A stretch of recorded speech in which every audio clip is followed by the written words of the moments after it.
Salam alaikum Jami'an. Dans cette séance, je vous propose la correction d'un exercice sur les nombres complexes que j'ai trouvé sur Internet. Alors, question 1, il nous demande de résoudre dans C l'équation E, z au carré moins 4 racine carrée de 3 fois z plus 16 égale à 0. Alors bien sûr, si on nous demande de résoudre dans C, alors la première chose donc à faire, donc c'est de calculer le discriminant, c'est-à-dire delta. C'est bon? Alors une fois donc on a calculé delta, notre delta donc égale à quoi? Égale à moins 16. Donc comme vous voyez, donc elle est négative. Alors l'équation a donné deux solutions Z1 et Z2. C'est bon, donc ce sont deux solutions conjuguées. Bien sûr, ils distinguent. Alors l'équation, comme on l'a dit, donc a donné deux solutions complexes, alors distinctes et conjuguées. Alors telles que Z1 égale à moins B moins I racine de la racine de delta sur 2A. Et Z2 égale à quoi? Égale à, c'est le conjugué de Z1. Bien sûr. Alors on calcule, alors on trouve que Z1 égale à 2 racine carrée de 3 moins 2i, et Z2 égale à 2 racine carrée de 3 plus 2i. Alors bien sûr, juste un détail ici, donc c'est un rappel. Alors si Z égale à A plus IB, alors Z bar égale à quoi? Égale à A moins IB. Alors maintenant on passe à la question 2. La question 2, dans un plan complexe muni bien sûr d'un repère orthonormé au OUV. Alors bien sûr on considère les points, ainsi de suite. Donc voilà A et voilà B. Alors il nous demande d'écrire A et B sous forme trigonométrique. C'est bon? Alors là juste une remarque. Alors on a A et B sont conjugués.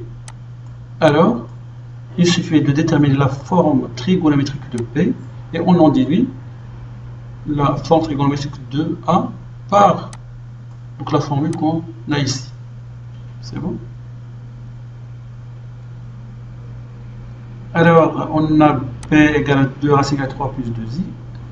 Alors son module donc égal à 4. Alors on factorise avec. C'est bon? Alors dans l'expression on a donc racine carrée, donc c'est un valeur positif. C'est la même chose ici, c'est-à-dire on a notre θ est dans cette partie-là. Alors il y a juste un rappel, donc θ c'est un nombre usuel. Alors si notre θ il est là, alors on travaille avec θ. Si on a plus ou moins dans l'expression c'était là, alors on travaille avec P moins θ. Et là on travaille avec P plus θ. Et là on travaille avec moins θ. C'est bon? Alors d'où donc B égale à quoi? Égale à cos P sur 6 plus I sinus P sur 6. Tout simplement parce que le cos de P sur 6 égale à racine carrée de 3 sur 2. C'est bon? Alors, comme j'ai dit, donc c'est un rappel, donc la norme de Z, c'est la même norme de Z bar, et l'argument de Z égale à moins l'argument de Z bar. Alors donc, puisque P son expression trigonométrique donc est 4 facteurs de cos P sur 6 plus I sinus de P sur 6, alors on peut en déduire facilement que A égale à quoi? Égale à 4, c'est-à-dire ils ont le même module, donc c'est 4 facteurs de cos de moins P sur 6 plus I sinus de moins P sur 6. Donc c'est pas la peine de refaire les calculs, donc on se base juste sur ces calculs-là, la propriété. Alors maintenant on passe à la question suivante. Alors petit p, il nous demande de montrer que OA égale à OB, et le vecteur OA OB égale à P sur 3 modulo de, bien il corrèle à P sur 3 modulo de P. Puis on déduire la nature du triangle OAB. Alors en premier lieu, on montre que OA égale à OB. Alors on a la distance OA égale à ZA moins ZO, puisque ZO égale à 0, donc c'est-à-dire ZA égale à A, donc alors égale à le module de A. Et c'est la même chose pour OB. Et puisque A et B sont deux nombres complexes conjugués, alors la nombre de A égale la nombre de B. Alors d'où OA égale quoi? Égale à OB. Donc c'est pas la peine de refaire les calculs. Alors maintenant on montre que l'angle OA-OB égale à pi sur 3 modulo de pi. Alors OA-OB égale à l'argument de ZB moins ZO sur ZA moins ZO. Alors juste une remarque. Alors voilà une technique pour se rappeler de la propriété, c'est la technique de Zoro, entre parenthèses, c'est bon? C'est bon? Alors, et on allait de ce sens-là. C'est-à-dire Z de O moins ZA, c'est-à-dire OA, OB. C'est bon? La technique de Zoro, c'est la mienne, la technique, donc je l'ai nommée Z, la technique de Zoro dans le sens inverse. C'est bon? Donc pour se rappeler, donc c'est bon, c'est-à-dire OA, c'est bon, et là OB. Donc la flèche dans ce sens-là. C'est bon. Alors bien sûr, on continue le calcul. Alors d'où Z, l'argument de B sur A. Donc c'est-à-dire le numérateur donc égal à B et le numérateur égal à A. Donc c'est l'argument de B sur A. Alors là, une propriété, l'argument de B sur A, c'est l'argument de B moins l'argument de A. Donc c'est une propriété. C'est bon? Alors maintenant on remplace. Donc c'est l'argument de B c'est P sur 6. Et l'argument de A c'est moins P sur 6. Avec le moins à l'extérieur, donc ça donne P sur 6. Alors on fait la somme, donc on trouve le résultat. Alors juste un rappel ici. Si A égale, c'est un conjugué de B, alors l'argument de A égale à moins l'argument de B. Alors puisque donc, cette égalité on l'a déjà démontrée. Alors maintenant on a déduit la nature du triangle AOB. Alors en premier lieu on a démontré que EA égale à OB. Alors OAB est un triangle isocèle. Et ce triangle isocèle il possède un angle qui mesure pi sur 3. On vient de le démontrer, c'est-à-dire AOB égale à 60 degrés. Alors AOB est un triangle équilatéral. Et c'est fini. Alors maintenant on passe à la question, ou bien la partie 3.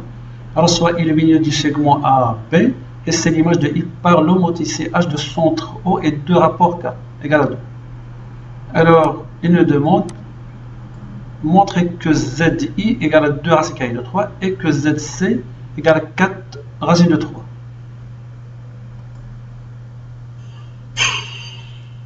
Alors on a I le milieu de AB, c'est bon, sont des données, et H de I égale à C, T que avec l'homothétie de centre O et de rapport 2. Alors on montre donc ZI égale à 2 racine carrée de 3. Alors on a I le milieu de AB, alors ZI égale à quoi? Égale à ZA plus ZB sur 2. Alors on remplace ZA avec A et ZB avec B. Alors on remarque que A et B sont deux nombres complexes conjugués. Alors là on a un rappel, Z plus Z bar égale à 2 parties réelles de Z.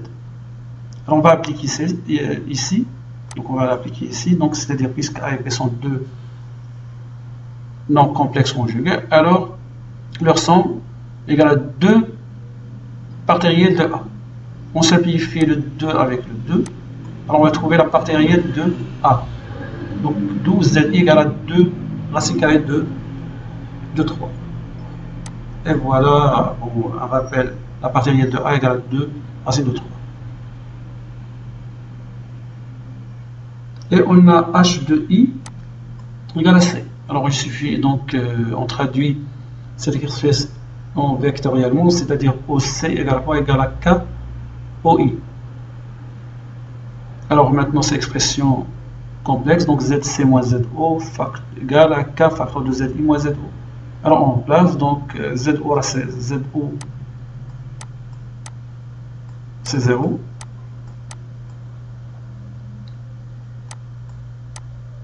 C'est bon, alors on trouve ZC égale à 2 fois I, et on remplace donc ZC égale à quoi? Égale à 4 racine de 3. C'est bon? Car ZI égale à 2 racine de 3. Donc il suffit de multiplier par 2. Alors, troisièmement, petit b, nous devons montrer que le quadrilatère OACB est un losange. Puis, on a déduit que l'angle ACAO égale à 2π sur 3 modulo 2π.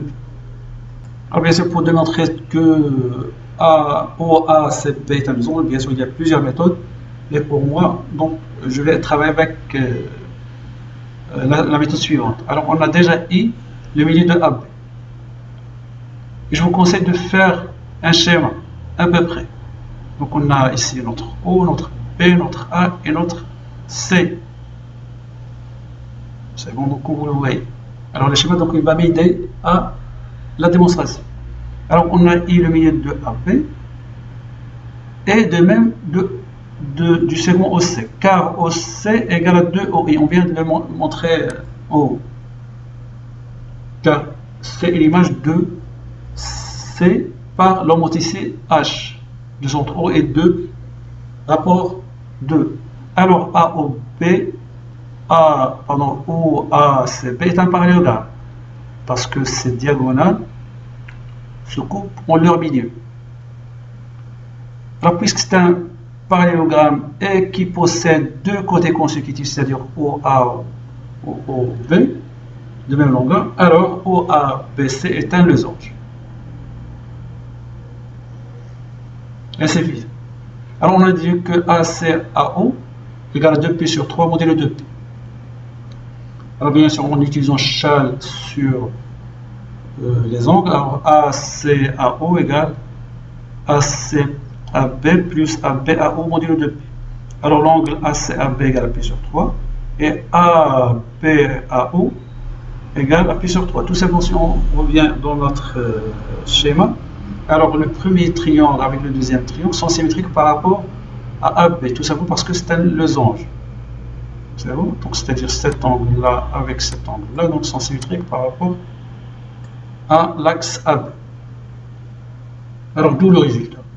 Alors là, une autre méthode pour, je vais la nommer donc méthode 2. Méthode 2, donc c'est un bonus. Méthode 2. Alors Z2O moins Z, normalement là c'est j'ai fini, donc c'est fini. C'est bon, donc c'est la fin. Alors juste un bonus avec une autre méthode.